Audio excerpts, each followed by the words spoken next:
Sur la rivalité Copé-Fillon, Farida Setiti a fait ce sujet et ensuite on vous posera des questions.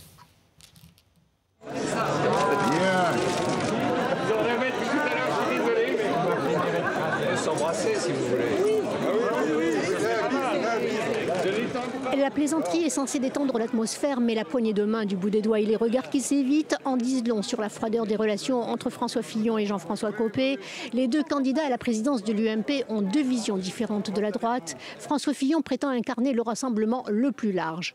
L'UMP a été créé par un rassemblement qui va de la droite Ciotti jusqu'au centre Wauquiez, en passant par le gaullisme social Larcher et quelques autres libéraux. Jean-François Copé, lui, prône une ligne politique plus tranchante. Nous sommes de la même famille politique, nous avons bien des points en commun. Voilà, après nous avons aussi des divergences. C'est vrai que je défends une ligne qui est connue, qui est celle d'une droite décomplexée, voilà, républicaine, moderne, mais qui combat le politiquement correct de la gauche bien pensante. C'est vrai aussi, je le dis, je l'assume, que je m'inscris dans les pas et dans le chemin qui a été tracé par Nicolas Sarkozy. Voilà. Une proximité qui n'est pour François Fillon que de circonstance. Quelle hypocrisie, enfin, c'est une évidence que le départ de Nicolas Sarkozy laisse l'UMP sans leader naturel. Les antagonismes entre les deux candidats sont nombreux et remontent à plusieurs années. Divergences sur les questions de sécurité, d'immigration ou encore commissie à propos du débat sur l'identité nationale. L'idée même que notre peuple puisse avoir une identité singulière, c'est en réalité alimenter l'extrémisme. Nous nous réjouissons de cette initiative parce que depuis trop longtemps en France, nous sommes dans un déni sur cette question. Pour les deux frères ennemis, l'objectif, c'est l'Élysée en 2017. Mais en attendant, quel que soit le vainqueur, le rassemblement ne sera pas facile à opérer. D'où cette mise en garde de Jean-Claude Gaudin, sénateur UMP. Ensemble, nous aurons de beaux jours. Mais je le dis, tous ensemble.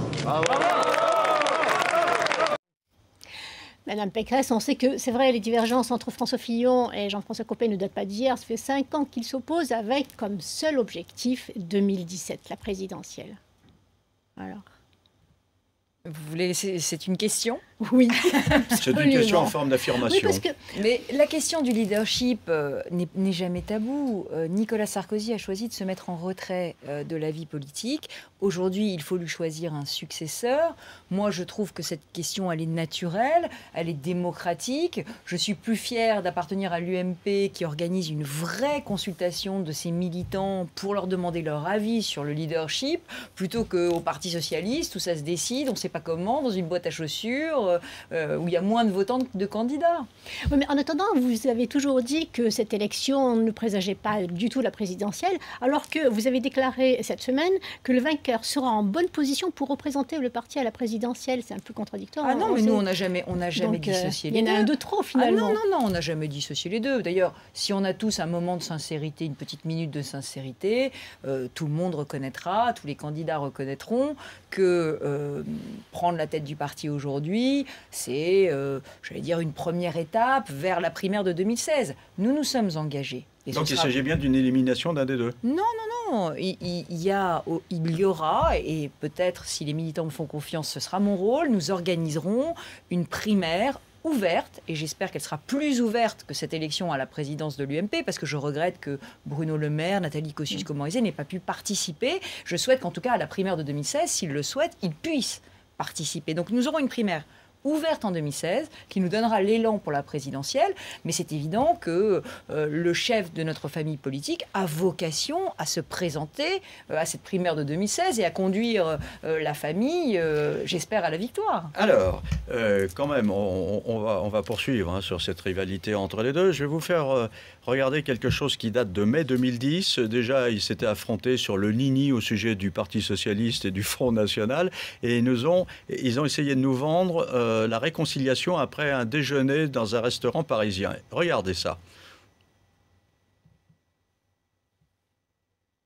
Bon, la majorité est rassemblée comme jamais pour préparer la suite. On sait que vous êtes parfois affrontés assez fortement. Tout ça s'est effacé, tout va bien? La compétition est inhérente à la vie politique. C'est effectivement une ambiance d'union sacrée parce que notre objectif, c'est de tout faire pour faire gagner le président de la République, nos valeurs, nos convictions, nos réformes pour les Français. Quel enthousiasme, ça donne vraiment envie d'y croire. Hein. Quelle spontanéité, François Fillon qui s'en va. Voilà. Bon, écoutez.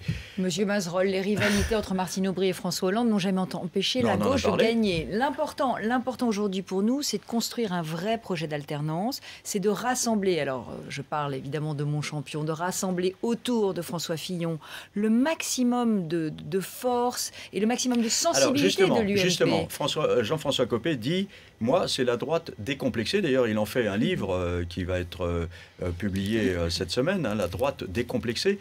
En une phrase, François Fillon, vous pourriez le qualifier comment? C'est le candidat du rassemblement.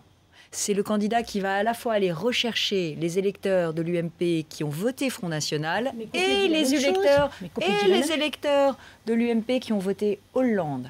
Et je crois que pour arriver à faire donc ce rassemblement autour de nous, de la majorité des Français, il faut un homme qui soit le point de rassemblement à la fois de la droite et du centre. Alors, vous avez aujourd'hui François Baroin qui a déclaré qu'il sera lié à M. Fillon. C'est un ralliement décisif pour vous? C'est un avantage décisif?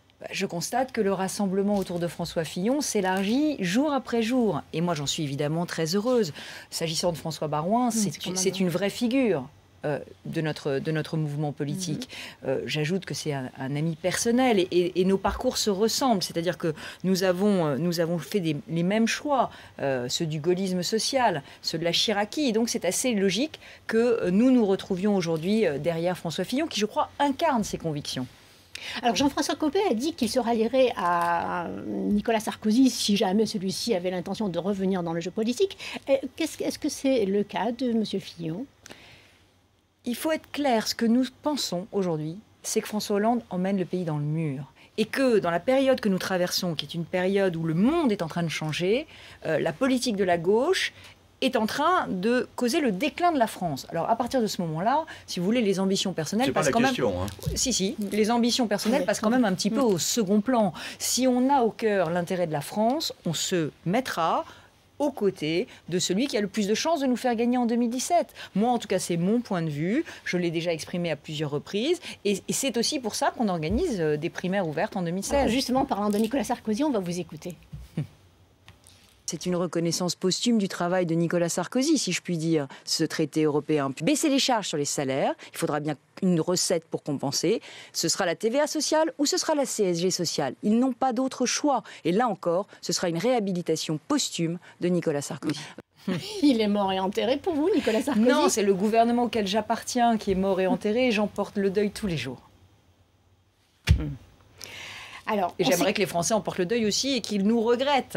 Mais posthume, vous savez, posthume, ça veut dire fini, adieu, au revoir, terminé.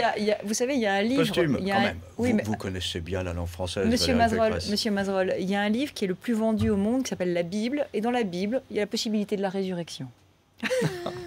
Ah ben voilà Nicolas Sarkozy présenté comme Dieu. Continuez, Farida. Donc, M. Fillon et Nicolas Sarkozy ne se sont pas toujours entendus. Écoutez ce que disait à l'époque François Fillon, qui était Premier ministre, et c'était en septembre 2010. Avec Nicolas Sarkozy, notre histoire, c'est l'histoire d'une alliance.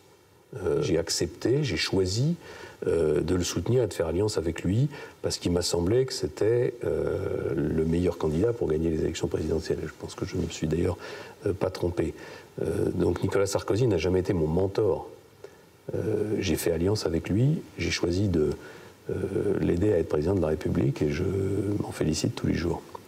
L'alliance avec Nicolas Sarkozy, c'est fini, Madame Pécresse? Mais vous savez, c'est très simple. Si Nicolas Sarkozy n'avait pas pensé, pendant les 5 dernières années, que François Fillon était à la fois le meilleur et le plus loyal, il aurait changé de Premier ministre. Il y avait beaucoup de candidats.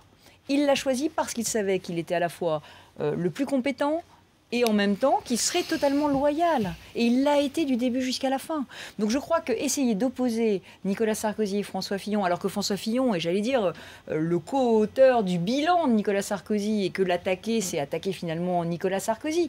Donc je crois que tout ça, c'est assez factice en réalité. Et je pense que, là encore, je vous le dis, en 2017, nous nous rangerons derrière celui qui sera le plus à même de nous faire gagner. Et si c'est un phénix qui renaît de ses cendres, pourquoi pas? Alors, autre chose, Jean-François Copé a dénoncé le racisme anti-blanc cette semaine. On l'écoute.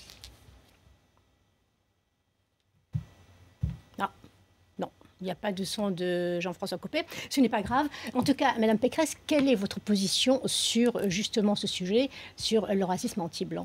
Mais nous combattons, Qu'est-ce que vous allez nous dire? nous combattons tous les racismes. Nous combattons tous les communautarismes.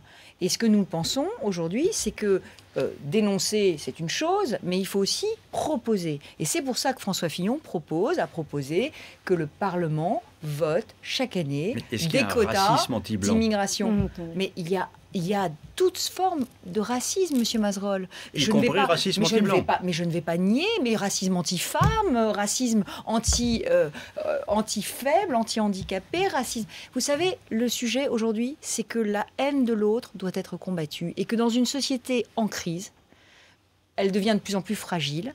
Et il faut évidemment qu'on ait des solutions à proposer. Alors, Madame Pécresse, cette position justement a fait réagir Vincent Peillon, ministre de l'Éducation. On l'écoute. Dans certains coins, dans certains quartiers, dans certaines coursives de Tours, comme c'est le cas à Meaux, eh bien des gens se sentent directement reprocher ce qu'ils sont. Et en l'occurrence, le racisme, c'est dans tous les sens. Et cela peut donc concerner aussi celui qui est de couleur blanche. Ne pas le dire, c'est ne pas accepter une réalité qui est aussi celle de notre société dans certains quartiers. Ce tabou a été brisé par un certain nombre d'extrémistes il y a déjà longtemps et on a compris que la thèse de Jean-François Copé, c'est de faire le lien entre la droite et l'extrême droite. Souhaitons que Fillon arrive à le sortir du jeu politique. Vincent Peillon, renfort de François Fillon?